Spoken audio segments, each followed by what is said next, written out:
جا میگن صداهای عجیب غریب میاد و هیچ کس جرئت نمیکنه پاشو اینجا بذاره و ممنوع هم هست. یعنی تو نمیتونی همینطوری سرتو بندازی بیای توی این خونه، چون هم ملک شخصیه هم ممنوع است. ولی من این یک صبحچون خریدم و خودم اومدم توی این ویلای 3-4 طبقه است و داستانی که پشتش هست و من هر چی سرچ کردم نتونستم پیدا کنم.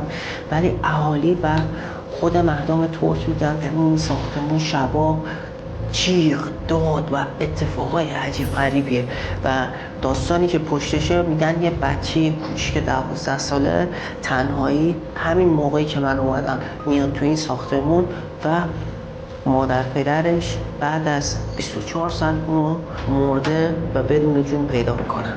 خب بریم ببینیم اینجا اصلا کجایی چیه. من واقعا ترسیدم. خودم هم ترسیدم اصلا پشم ریزونه. بگو کن کلن اینجا دور تا دورش بسته است.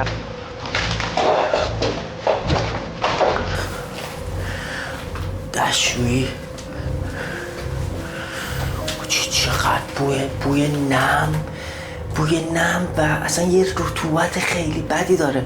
توی ویدیو قبلی هم که ما رفته بودیم دقیقا همینطور بود، نم و بوی گندو داشت.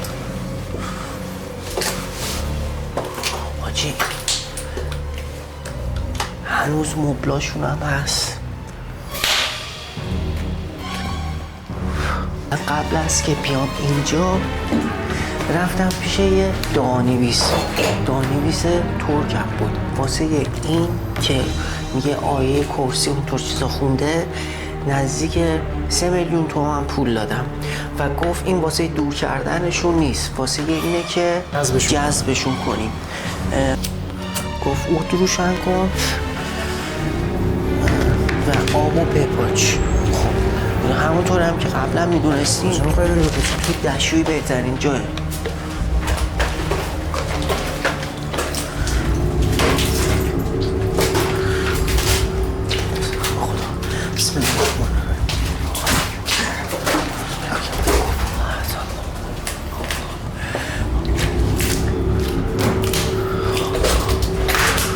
آب ریختم میذارمش اینجا.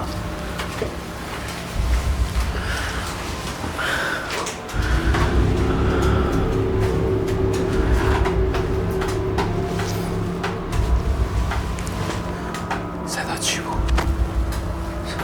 صدا آبیه که ریختم، ولی چرا از اونجا میاد. خب بچه ها من این برنامه چیش هم گرفتم که فارسی صحبت میکنه. آیا اینجا کسی هست؟ اگر اینجا کسی هست خودشو به من معرفی کنه. یا خدایی چیه؟ اگر اینجا هستی فقط با آره و نه بگو. آیا در این مکان ارواح وجود دارن یا جنها وجود دارن؟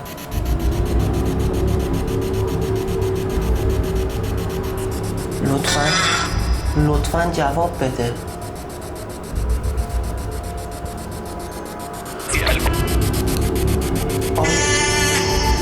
داره قرآن میخونه؟ چی صدا قرآن بود؟ وفران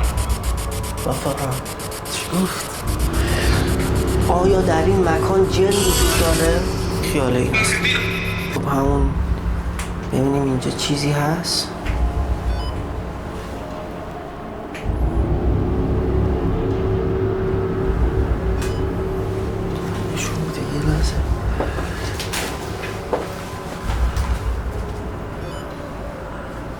یه چیزی اینجاست. اینجا هم پاچیدم. خوب اینجا چی؟ اینجا هم داره نشون میده چی؟ اینجا چی؟ نه اینجا خبر نیست. خب دوباره سعی میکنم باهاش ارتباط برقرار کنم. تو نکشیش اینجا بل نمیکنی نه؟ لطفاً به من جواب بده، آیا در این مکان جن وجود داره؟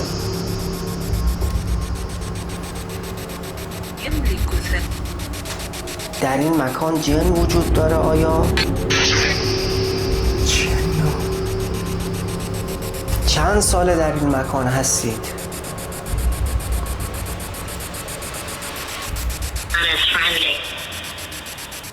چند ساله در این مکان هستید؟ بیخیال این میشیم و یه خورده مکان رو نشون بدیم. اگر اتفاقی هم افتاد که افتاد. بسم الله الرحمن الرحیم.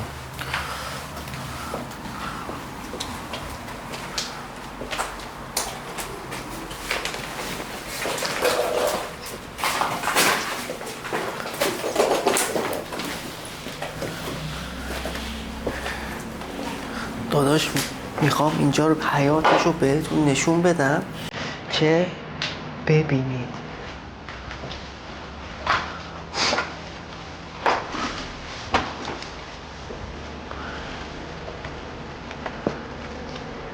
بچه ها میبینید که اینجا یه باغیه که کامل سر تا سرش اصلا معلوم نیست، یعنی انتها نداره. میبینید یه ویلای خیلی خفن اومد که واسهتون پیدا کردم. من واقعا ریدم تو خودم، ولی هیجان اون آدرنالینی که داره بیپاچه پشمام ریخته. این طبقه بالاتر رو بهتون نشون بدم.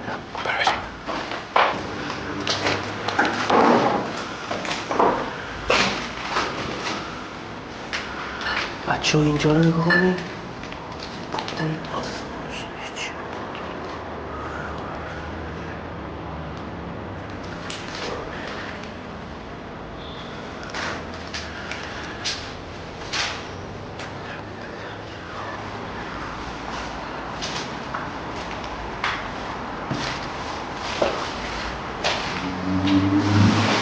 پشمام ریخته، چه ویلای بزرگی هم هست. برای درس نکردی جا رو باش. میبینید ویلای این 15 دقیقه که اینجا هستیم چیزی تو حس کردی؟ من فقط سنگینی، رطوبت و دوست دارم هرچه سریعتر از این مکان برم بیرون، ولی دوست دارم یه اتفاقات بیفته.